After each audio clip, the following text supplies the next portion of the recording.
Megan Poles to the Produced by a Girl podcast. I am so excited you're here, and we just are all amazed by your music and your talent and your latest EP, Keep the Light On. It's so full of positive emo messages to encourage women. How did this EP evolve, and where did you find the inspiration for it? Well, thank you so much for saying all that. My EP, it came from, well, I can talk about the title track first. So the title track is Keep the Light On. And that actually came out of, I wrote that song a couple years ago during the whole Women's March, when that sort of became really a thing, and I was really inspired by all of the women who were rising up against so much negativity and darkness and things that have been hidden from the world in terms of how men treat women. So I was just very empowered by how the women were all getting together, and they were saying, you know what, enough is enough. We're not going to be treated like this. We're not the lesser sex. You know, we are coming together and we are using our power to speak to this person who is, you know, in power and is not giving women the respect or what they deserve. So I was just very inspired by that sort of issue, and I ended up writing it, and I ended up performing it at the church that I sing at in Brooklyn. And it was just an amazing thing that came out of it. The song can also just it's any struggle that you're going through, whether it's like depression, anxiety, or a disease, or any sort of like relationship problem, like any sort of struggle in your life, like if you keep that positivity and you keep that light inside of you going when you're going through it, it can be easier to get through. And so that's kind of where that came from. And my whole message of darkness, coming out of the darkness into light, is just so relevant for life. And it's just so relevant for healing from past trauma or past abuse. It's really just been my mantra for this year, is figuring out how to take all of the darkness that I had in my life and that I still kind of carry with me, and figure out how to light it up and how to make it positive and to move forward from it with a positive way. It's kind of, yeah. That's very well spoken, Megan. I love how you are using music as a healing tool to move that pain out of the darkness and into the light. And I'm just so amazed that you were able to draw inspiration from that Women's March and just transfer it into such a powerful song. It's just incredible. Thank you.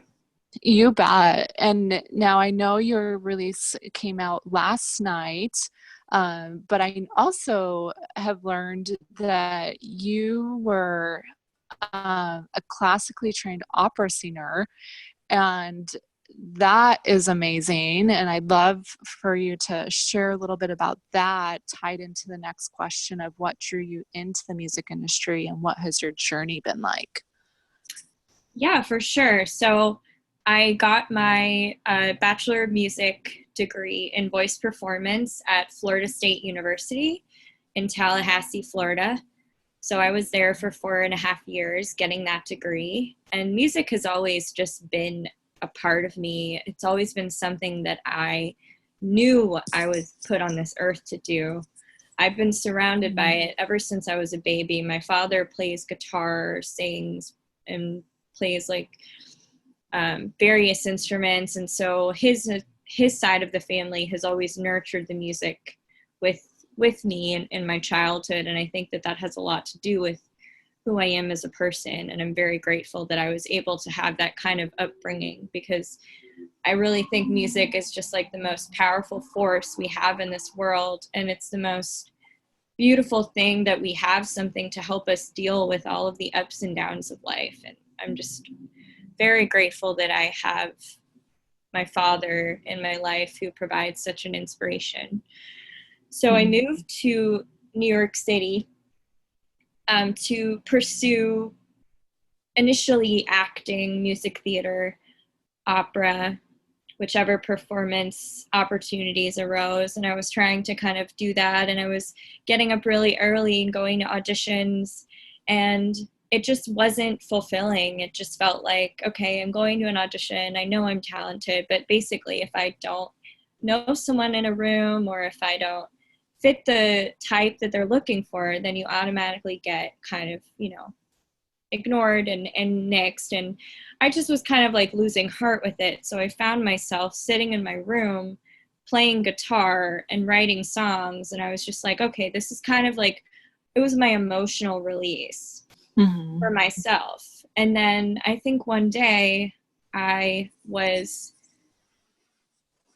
think I was letting a friend listen to a song or something, and my friend's just like, okay, so this is really good. And I'm just like, are you sure? Because I think I was just like messing around. Like, I think it's just like processing things and whatever. And then I started to kind of feel like, okay, like honestly, it's always been in the back of my mind. Like if I could get my guitar chops and if I could do it, singing, songwriting has been something that I've been like admiring from afar for a long time. Like I was raised around James Taylor and Carole King and all of those like throwback singer-songwriters.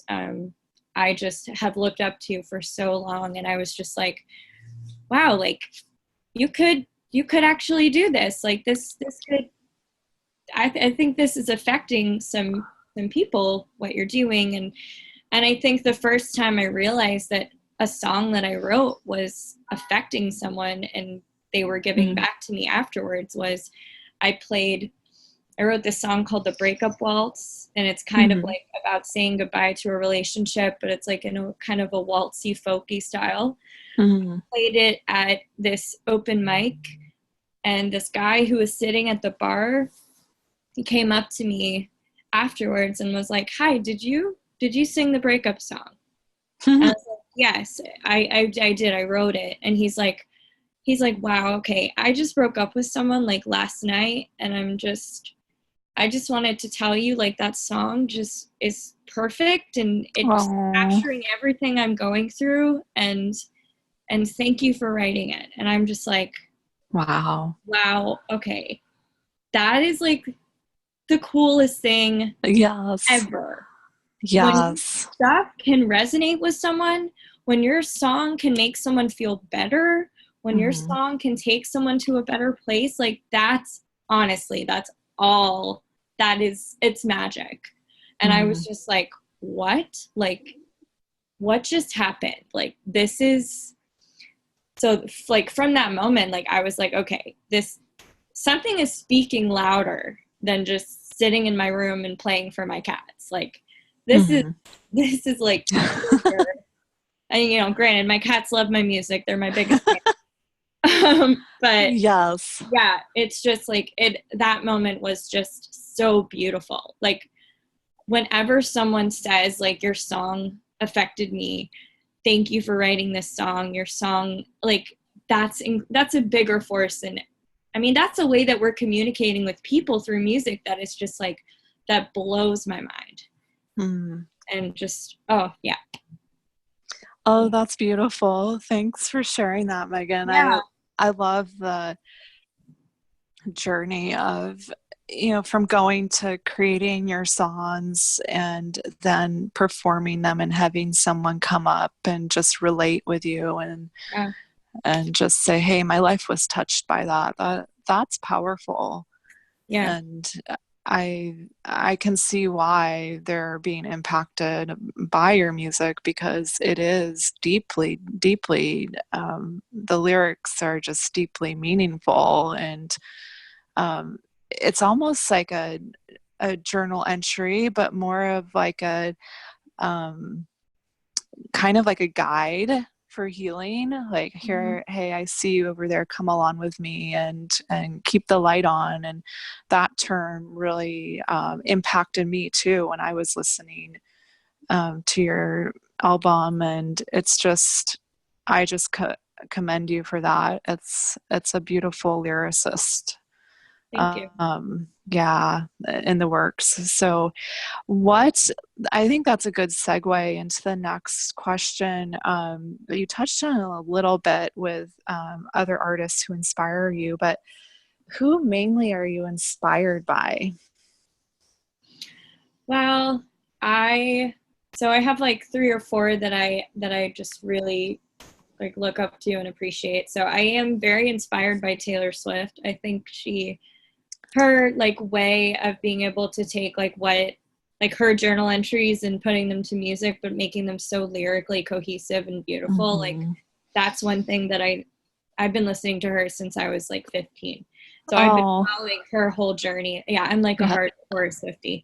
Yes, I love it. So I really appreciate it because like even 15 years later, she's still able to write like the best album that's better than her other stuff. And that's something that I really look up to is like yes, I made this EP, but I'm already working on something that I think I want to make better art and better art and better art and more impactful art and everything. And I really admire that about her.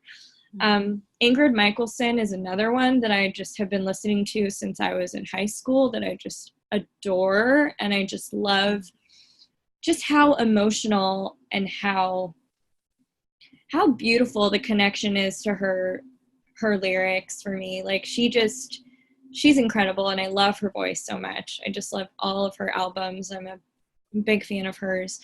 And then Sarah Bareilles, she is another one that when I listen to her, it's just that emotional, soulful, like she's giving her soul to her music and you can just tell. And that's incredible to me. She's a light. Like she's such a light when you listen to her, and her whole journey has just been very inspirational because she wrote a musical and the musical is just amazing. And like, that's one of my goals is like to write a musical with my songs. And it's just amazing. And then the last one would be Regina Spektor because her songs are just like, and her voice. I love her and her writing. She has a very classical kind of background too. And I think that's why I relate to her because she was like studying piano classically and then she just kind of fell into singer-songwriter, and she's from New York City and she's been someone I've been following for forever too. So I look up to her as well. Oh, those are all they're all women. Yes. Yeah. Girl power. I love it. I mean, I love James Taylor. James Taylor I've been raised on. What's your favorite James Taylor song? Oh God. Fire and Rain, probably. Because I love the story behind it. Oh. Yeah, because he wrote like it's based on a true story. Yeah, obviously, all of his stuff is like based on a true story, but it's just like the story behind it and how the connection to like mental health. Like, I just when I read about that, I was like, oh my God, I love this song even more. Like, yeah. Yes, I love how you're weaving all of the great songwriters together and using them as inspiration for your work. And I hope to see your musical someday. I just know it will be amazing, and you'll have to keep all of your listeners and fans updated on that. Definitely, yes. But coming back to your creative process in the studio and writing songs, and what's your creative process like? And is there one thing that you do to kind of kickstart your creative process that you think your fans would want to know about? Well, it's interesting. Sometimes, I mean, honestly, I get sometimes I get song ideas in a dream. Sometimes I get song ideas when I'm on the subway. And then I'll like write them in my phone. Like my phone has like so many notes like that I just like subconsciously just like blah, blah, blah, blah. And then I take it back to the guitar or the piano and I play around with it a little bit.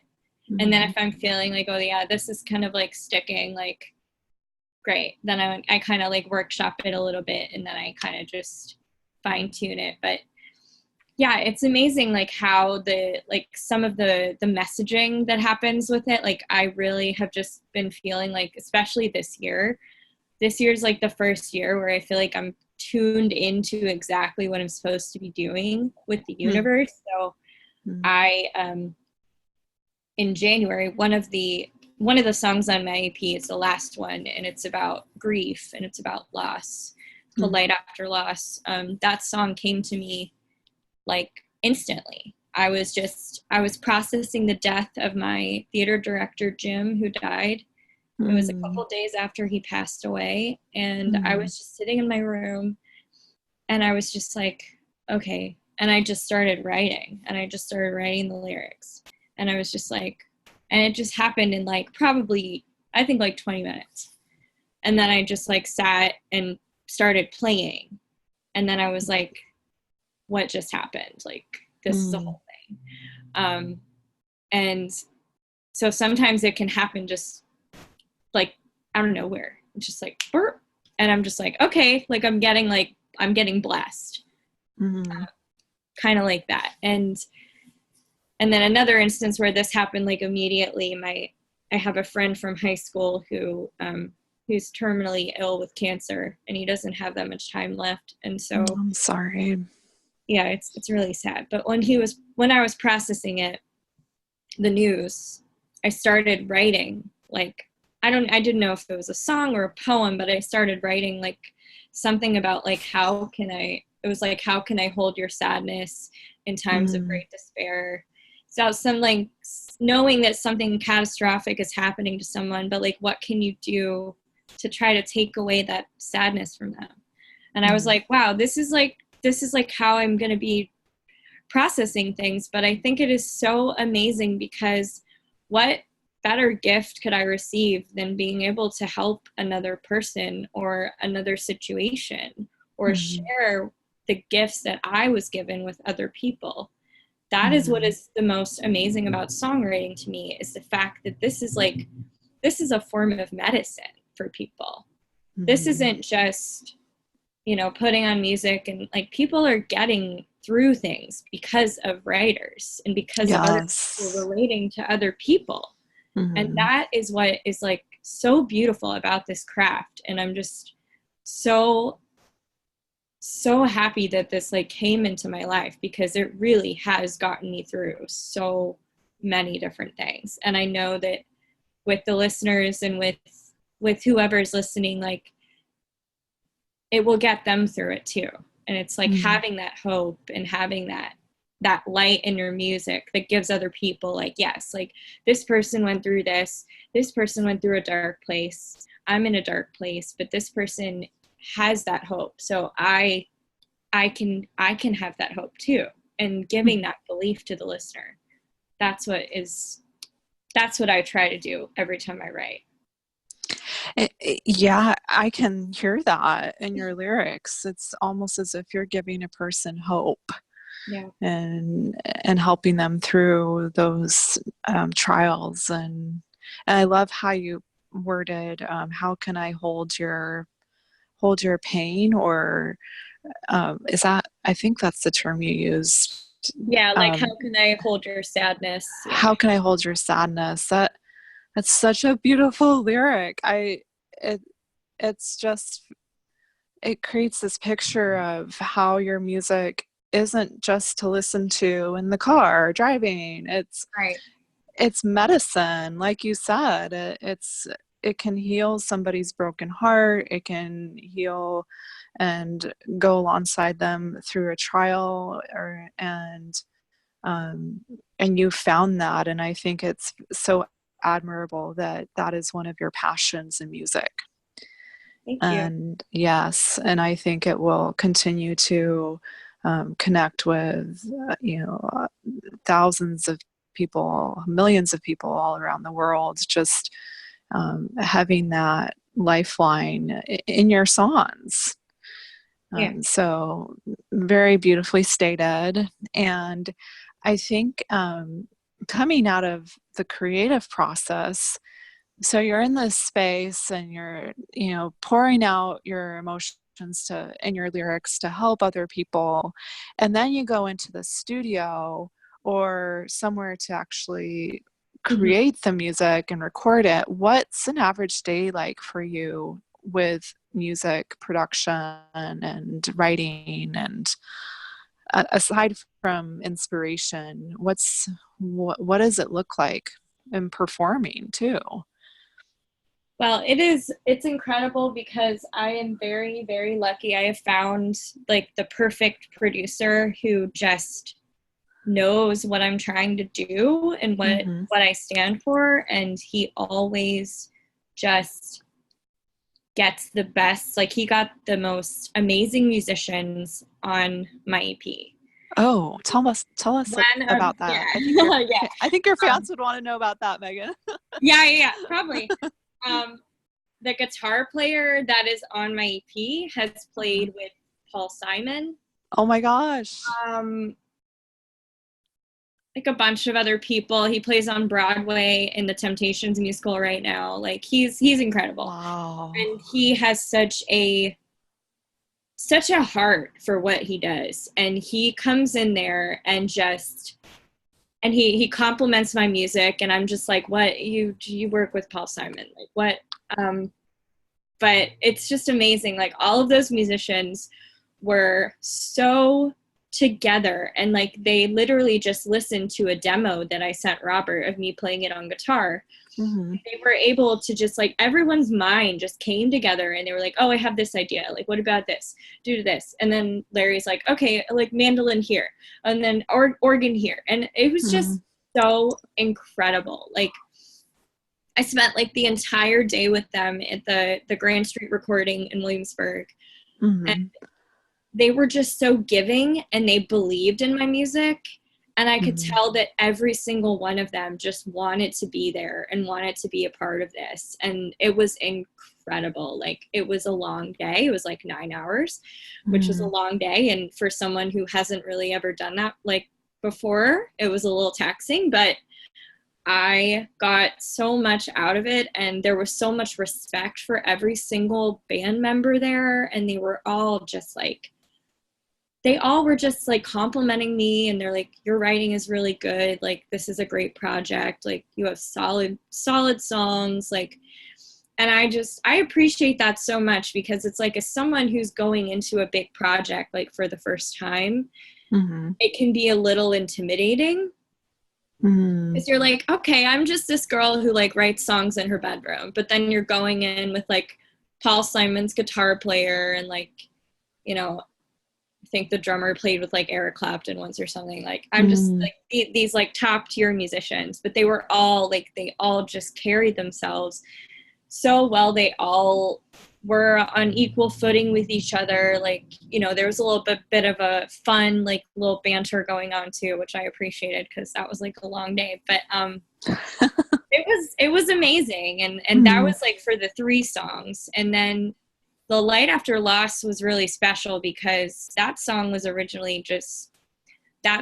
even supposed to be on the EP. Like I was just going to just have three songs, but then that song just kind of came, and then that song ended up kind of making the biggest impact, in my opinion, on where my journey was and is headed musically, in my writing, Hmm. which is, more about healing and emotion and everything like that. And Larry just came in the day we recorded it. We just did like a 12 string, and then we did acoustic, and he just came in and he was like, first of all, the song is beautiful. And he's like, and I know exactly like what to do. And he's such a good musician that he just jumps in and just I mean, I listen to that song and it's like so hard, even when I perform it and when I listen to it, for me not to like really get like really emotionally impacted by it, because just the simple guitar licks that he does, it sounds to me like it evokes like a kind of a James Taylor emotional song to me a little bit. And I'm just like, how is that my music? Like, what? It's just amazing. Yeah. The guitar definitely stands out to me when I listen to your album, but the words bring it to life. Yeah. And so that's a beautiful description of that song. Amazing. Is there anything else that came up during that whole process, that was surprising to you? Like, oh, I didn't know this is what an average day would be like for me creating an EP. Yeah, I think, well, yeah, it was a really long day. So I did like the first part of the day, I did like scratch vocals. And then after they were done and after they recorded all the instruments and with the scratch vocals, I had to go over and redo the vocals. So I think that was like one thing that was a little surprising to me. I thought like maybe I would do that like another day, but because I was like I guess I was a little like tired because I had been singing like all day. So that was something that was a little different, but I ended up like being able to like redo the vocals anyway because I was like a little tired at the end of the day. But just, yeah, that whole experience was amazing. And like that studio, like, you know, Ingrid Michaelson has recorded like 2 albums there. Like, I'm just like, I'm like looking at the wall and I'm like, okay, this is real. Like, this is happening. Like, I'm just sitting at the same studio as Human Again, which is like one of my favorite albums. Like, it was a very surreal experience, and it definitely made me feel like, okay, you're doing this. You're not just saying you're doing this, like you're doing this. Like, we're doing this. So I think that gave me a lot of confidence, like being around that energy in the studio where one of your favorite singer-songwriters has recorded, like, and still records. Like, I was like, this is where she recorded her Christmas album, which she released last year. And I was just like, well, she like posted a video of the studio and I'm like, oh my God, that's where I recorded. Okay. Oh. Cool. Yeah. That's cool. Yeah. That's definitely an experience that I'm sure you'll never forget. No, for sure. And the journey of, you know, when you're in there, I'm sure you're even having that in the back of your mind even. I can see how that can be super inspiring. Yeah, definitely. So I know this isn't on the list, but I wanted to talk a little bit about your EP, your release party. Do you want to share with your fans how that went? So okay, it was amazing. So I've been singing at a church in Brooklyn for like 7 years since I moved here. We're a gospel choir. Oh, fun. That music has just changed my life, and that church has changed my life. And we're actually one of the top 10 gospel choirs in New York City. Oh my gosh, that's so cool. What is it called? I got that title recently. The church is called First Presbyterian Church of Brooklyn. Okay. And it's just an amazing community that the music is just, I mean, so impactful. Like, people come from France to hear us because someone wrote in a tour book about us, like the Magical Church in Brooklyn. Like, they come like in buses to see us, like when they come to the States. So we're definitely reaching people. It's really cool. Oh, that's amazing. So yeah, my pastor was kind enough to let me host it at the church because I was like, I could do it at a venue, but I was like, first of all, I don't have to pay anything.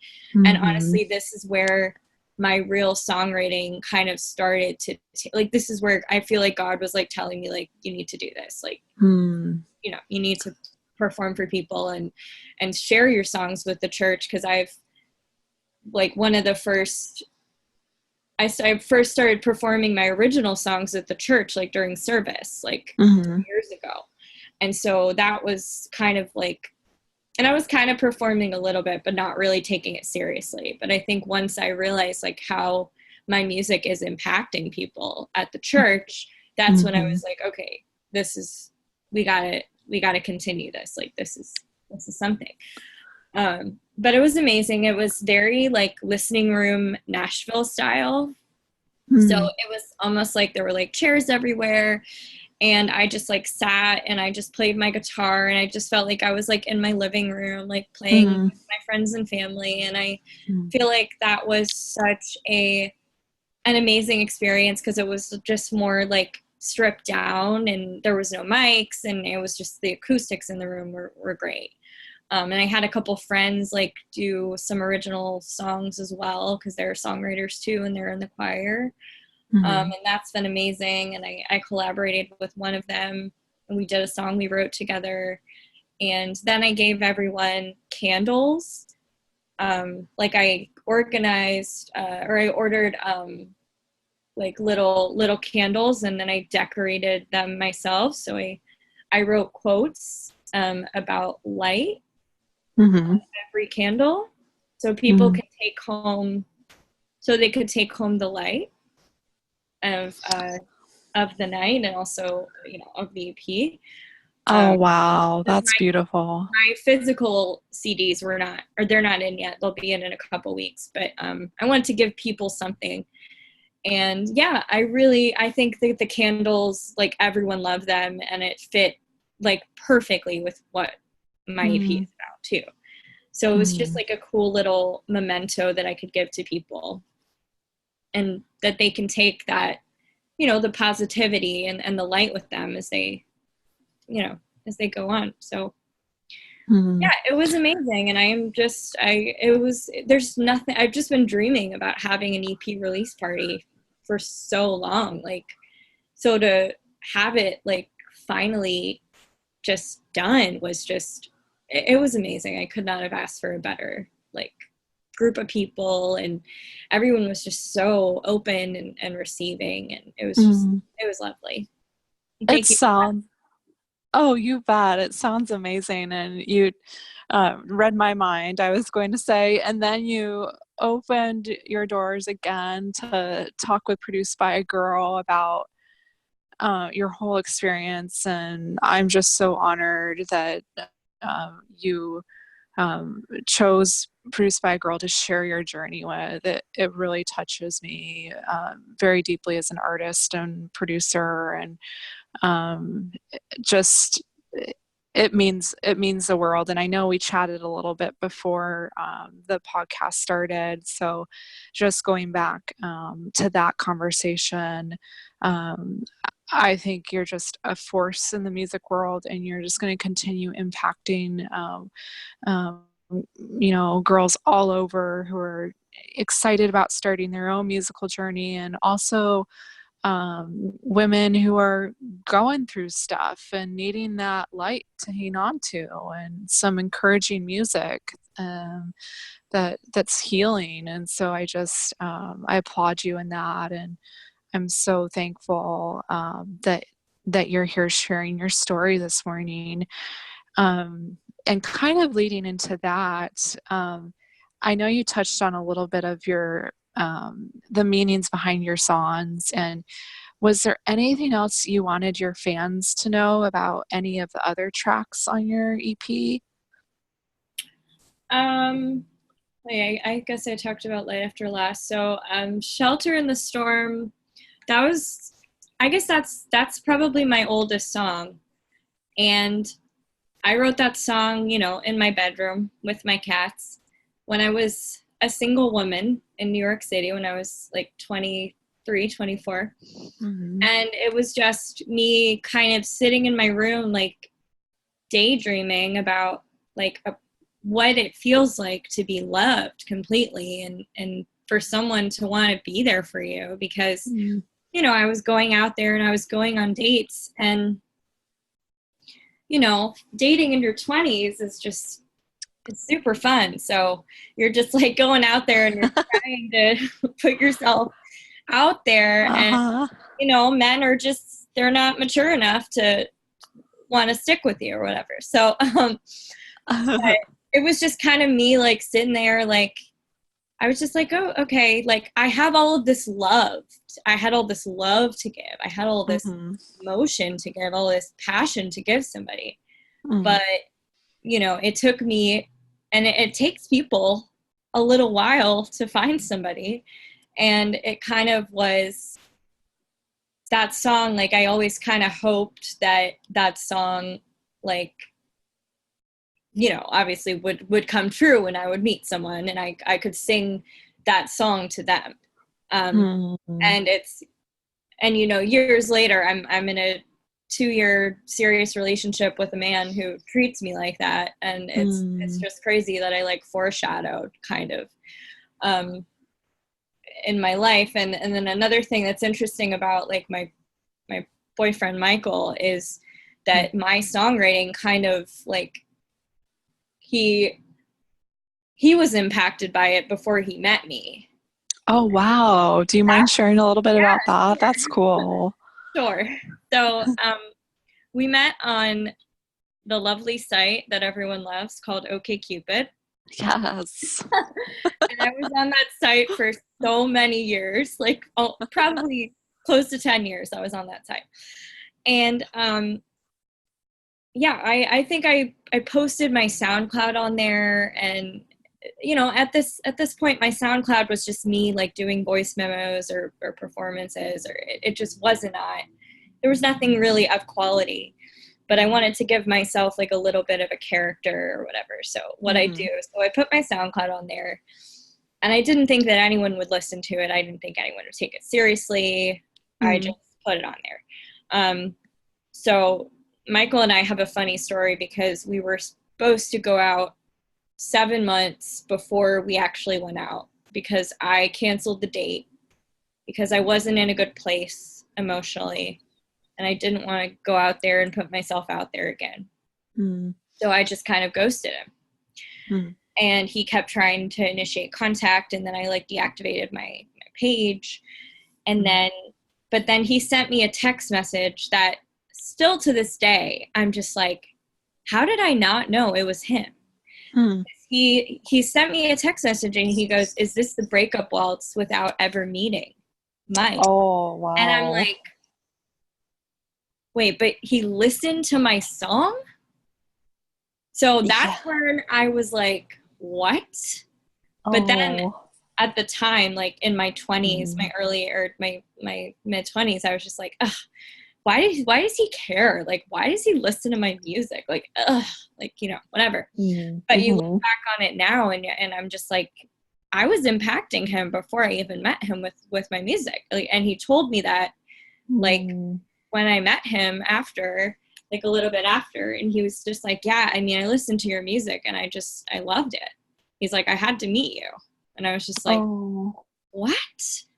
So that's a really cool story that like that's cool. Like led to my partner finding me. It's really cool. And he's like my biggest cheerleader. He is so supportive. He comes to every show. He like offers to carry my guitar. Like he just offers to help. He believes in me so much. And having someone like that in your life is just, honestly, I'm so grateful. That is such a sweet, heartwarming story, Megan. Thank you. Thank you so much for sharing that. It just, oh my gosh, it's so sweet. I love the whole way that all came about, and I think it just goes back to who you are as a person and a songwriter, and the love and care and light you're putting out into the world is coming back and finding you, and just that that was so fun and special. Thank you so much for sharing no problem. that. So kind of leading on to that, I do love how you called out that you know, you have that support and just encouragement in your life around music. And how does that translate into the studio? Do you have that same support network that you've found surrounding you in your life in the studio as well? And um, what what is that like? Is it different as being a woman in the studio, or how is that experience? I know you touched on it a little bit at the beginning, but is there anything else you wanted to share on that? Yeah, so I mean, Robert Smith at Defy Recordings, he's also my biggest cheerleader, and he's Mm. worked with everyone. Like, you look at his discography, he's worked with like the Jonas Brothers, the Bee Gees, just Lady Gaga, like Mm. just so many people that I'm just like, how did I find this man to work with Yeah. that not only knows exactly what to do with me and what to tell me when I'm recording, and what people to bring on my project. He believes in me 100%. I mean, he's always like reposting and posting on his Twitter and just giving me that kind of like encouragement and support, which is just insane. I'm just like, how am I working with this man who has an Emmy, a Grammy, and maybe an Oscar? I don't know. Mm. He has a lot of awards that are that are big deals. So yeah, it's so surreal, but I do think it is like being a woman and working with within the industry. It can be very intimidating, and it can feel like you don't necessarily feel like confident, or like, like, I don't know, it's like something. And especially if you've had past trauma with, you know men kind of being a little bit inappropriate with you in a sort of way, in a non-professional way, Mm. it can be hard, and you want to go in and you want to believe that this person is a good person. And Mm. you know what, like, I never felt that way with Robert. I always felt Robert is trusting and Mm. caring, and he hears and he understands everything that I've been through, and he Mm. respects me and he wants the best for me. And but I mean, I just think that for women who are new to this, and they're going into a situation, we always just have to be like, we almost always just have to have our guard up like a little bit, because of this climate, and because of things, the sketchy things that have gone on in the music industry, like Kesha and Harvey Mm. Weinstein, and that sort of stuff. Like, it's sad, but people are out there doing that stuff to women. So we really need to be careful, and we need to make sure that the person that we're working with is trusting, and Mm. can that we can feel comfortable with them. Yeah, I don't know if Thanks. I got off topic.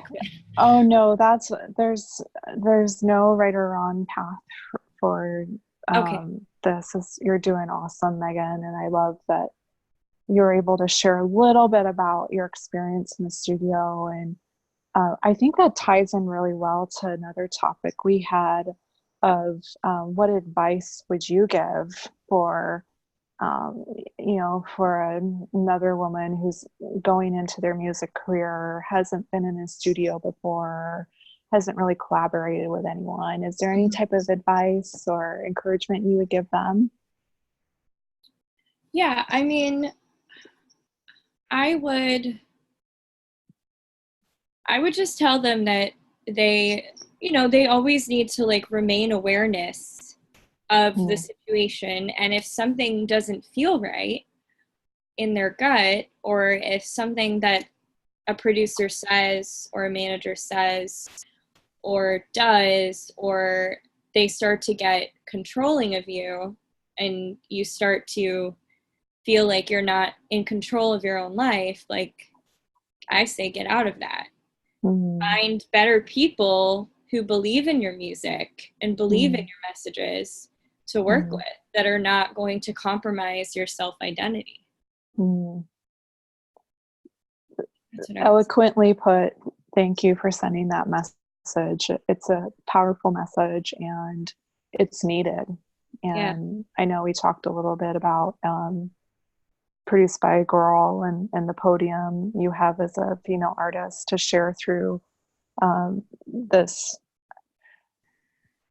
forum, and that was just at the heart of it for us. So I hope all the listeners who are following along with Meghan just really pay attention to that last piece of advice. And going back to, because I know that there can be really wonderful partnerships in the music industry. Like you've had an amazing partnership from what you've described with making your EP, Keep the Light On.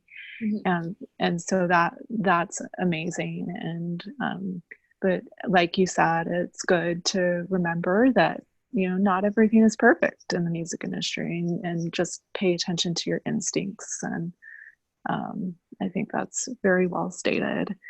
Kind of going on to a fun little topic. I know you have a listener base out there who is just following your music, following your journey, being impacted by your lyrics, and getting through their own trials, and just enjoying this music journey with you. How do you want your fans to interact with you? I know your fans would love to hear how they can contact you and kind of be there along your journey. Is there a specific way you prefer them to connect with you?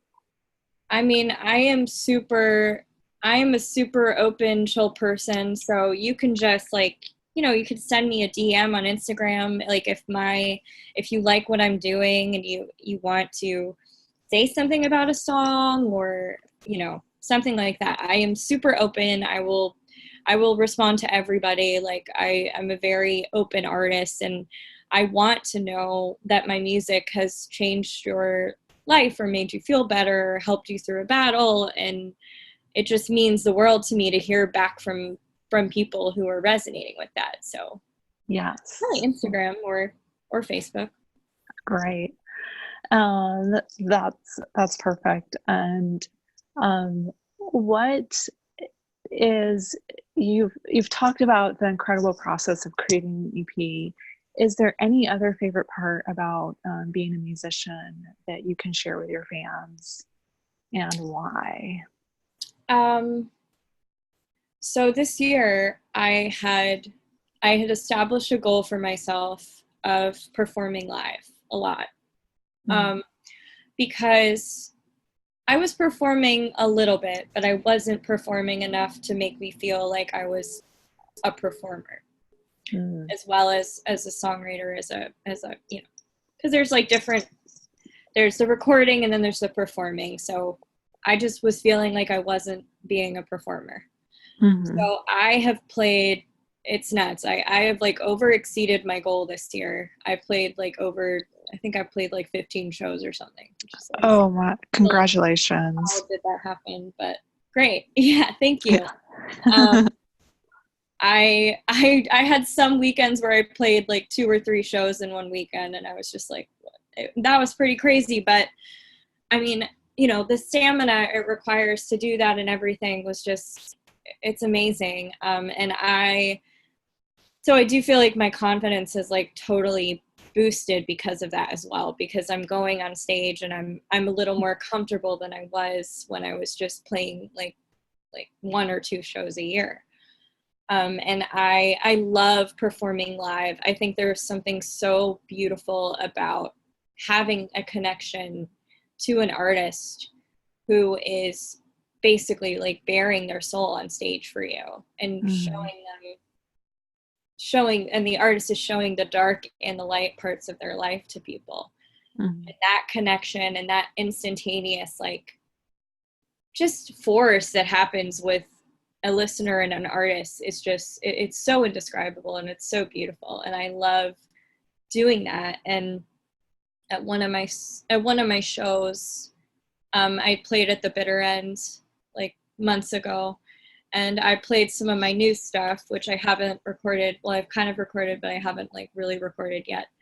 And I have this one song called Anxiety, which I wrote during an anxiety attack that I had. And I played it at the bitter end, and there was a guy at the bar. This was like a deja vu moment. It was another guy at the bar who came up to me and he goes, "Hey, did you write that song about anxiety?" And I was like, I did, yes. He goes, "Oh my God, like, I can't tell you how hard that hit me. Like, thank you." And I'm just like, wow. Like, wow. I mean, Yeah. that's one thing that, like, you can't put a price on making a connection with someone like that through music. Like, that is just, it's amazing. It's like very, very impactful in my own life too. It's just, I'm just like, this is why. This, I don't care if I'm like, if I'm meant to be like rich and famous or successful, but like even just having somebody say something about something that came from my soul is just like, that's like $1 million to me. The impact and the feedback that I get from it. That's amazing. You're just making an impact wherever you go with your music, and I can tell that it is just going to keep growing. And I think you have such a good head on your shoulders that whatever comes your way, with increased success and more people listening, I can just see you handling it with such grace and just making sure you're still connecting with your fans. And I think that's just, again, a glimpse into who you are as an artist. And I know that your fans are just enjoying hearing this. And kind of leading from that, as we're winding down our podcast, do you have, I know you talked about performing and getting used to performing more, and it sounds like just practicing and doing like 15 shows a year, and 3 on a weekend. Has that helped with performance anxiety, or do you Yeah, have any I think advice it, for yeah, artists? I think it has. Mm-hmm. I think exactly like at the beginning of the year, I was definitely feeling like I had performing anxiety because I was challenging myself and I knew that I was going to be performing more. So I was getting really into in my own head, and I was kind of Mm-hmm. performing, but I wasn't letting the audience in. So I was like performing, but I was having the experience myself. And there is something that I've like recently, like that I've been able to overcome that, and I've been able to like open my heart to people when I perform. Mm-hmm. So I kind of, and I do think that the reason I kind of had that block was a little bit of that anxiety of like, but what if I let them in, like what if they don't like it? What if they don't resonate with it? Or, you know, what if they talk during my performance? Like there's a lot of stuff that goes on, and you have to just like be open to sharing your experience, like good or bad, you know. Mm-hmm. I feel like it took me a little while to realize that, I mean, you know, if you mess up, like we all mess up. So just don't let that affect what you're doing to people. Mm-hmm. When you're giving them, hope, when you're giving them the love and the light that you are giving them with your music, just keep that alive and let them come in. Like don't just, you know, don't just perform for yourself, perform for everyone, but also like let them in. So I've noticed that my performing has, and my vocals and everything have totally skyrocketed since the beginning of the year, because I feel like I'm letting that connection with the listener just happen naturally. Mm-hmm. And I'm more open now. Mm-hmm. Thank you for sharing that, Megan. I think it's just again, I see you having a way with just even being a light for other artists and just kind of reassuring them, hey, when you get on stage more, then that performance anxiety can decrease a little bit, and not to give up. And thanks for sharing that little tidbit. And Yeah. um, I I think there's just one more following up. I think we've kind of touched on everything. And just a reminder for your fans that they can download your album on Spotify, right? Mm-hmm. And are there any other music channels your EP Keep the Light On is on? Yeah, there's a lot. So Um, probably just the main for, ones like iTunes yeah, and iTunes. okay, I think it's like Tidal, Amazon Music. great. Yeah, All I distribute through CD Baby, so I just have to. perfect. That Yeah, sounds bunch of them. great. And then lastly, what does the term produced by a girl mean to you, and how did it inspire you to reach out? I think you were one of the very first artists who, Wow. yes, just I think that's pretty special. You're one of the first artists that reached out to contact me about doing a podcast segment. And so I definitely wanted to let your listeners know that you're part of Produced by Girl history. That's cool. Yes. So I thought, I was just like, oh, I have to tell Meghan that. I think that will Yes, I brighten love her that. day. I Yes. love So, that. Oh my gosh, I feel so special. yes, you are. But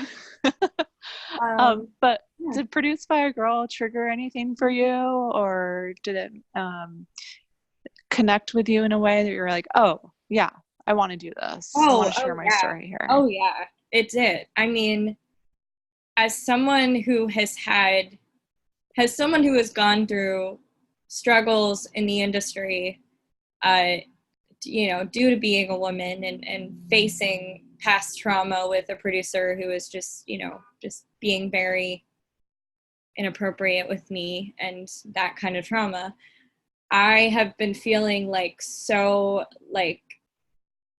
I just gravitate towards organizations and such are that are putting women on a pedestal, because it's about time that we do that, because this industry, music and movie and whatever, has been run by men, and things have been swept behind closed doors, and things have just been excused, and it's like it's enough. Like we're in like a female revolution right now. Like we need to be speaking up for our causes, and we need to be taken seriously as women in the music business. Like all this stuff that has gone on, like, we need to be rising above it, and we need to be owning who we are as women and as women artists and as like female songwriters and producers and everything. It's just that is it. Like even just seeing like the Instagram thing, which I'm pretty sure was like a sign from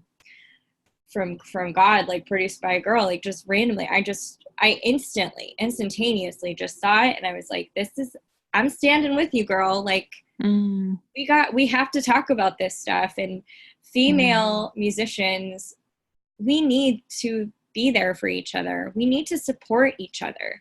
There are so many musicians who have gone through the same thing that we have, and to know that there are other people who are going through the same thing or have gone through the same thing as you, that makes you feel just so much more united and mm, motivated to tell other women about things. And I just feel like, not only do I have this songwriting spirit and whatever, but I've just been given this like spirit of just like talking about things that I used to be ashamed of and I didn't want to talk about. But now that I'm talking about them, I'm finding that there are other women who are in the same place. And it really is empowering and inspiring to me to have different podcasts and different companies and organizations that are giving light to women and letting women speak about things that they need to speak about. And it's really, I just like applaud you for doing this. It's so incredible. And I thank you so much for letting me come on it. Oh, thank you so much, Megan. And thank you for being a pioneer, for speaking up for women's rights in the music industry and how they need to be treated. And your words have meant so much to me. And being a female producer too, um, it means the world to me that I can have a space for other female artists and producers to come together and say, I got you, girl. Mm-hmm. I got you. We're not going anywhere. I'm standing in your corner. And if you need anything before you go into a show or the studio, or if you're getting a gut check and you're like, hey, I just want to run this by you, that's what Produced by a Girl is for. And I am so excited to have you on this podcast again. I know you're going to be just an amazing star in this industry, and I wish you continued success. And with your vision and your gifts that God has given you, I believe that you're just gonna run with this and impact millions of lives. And just an honor to have you here, Megan. But I think with that, I'll just say to be continued, and we will definitely be rooting for you. And just want to remind all of Megan's fans, go to all the major streaming channels, Spotify, iTunes, Amazon Music, go download her music, connect with her on Instagram and Facebook, get to know her. And I'm sure we'll be hearing from her soon. So, Megan, thank you so much. And I'm going to say bye for now. Okay. Yeah. Thank you so much. Okay. You're welcome.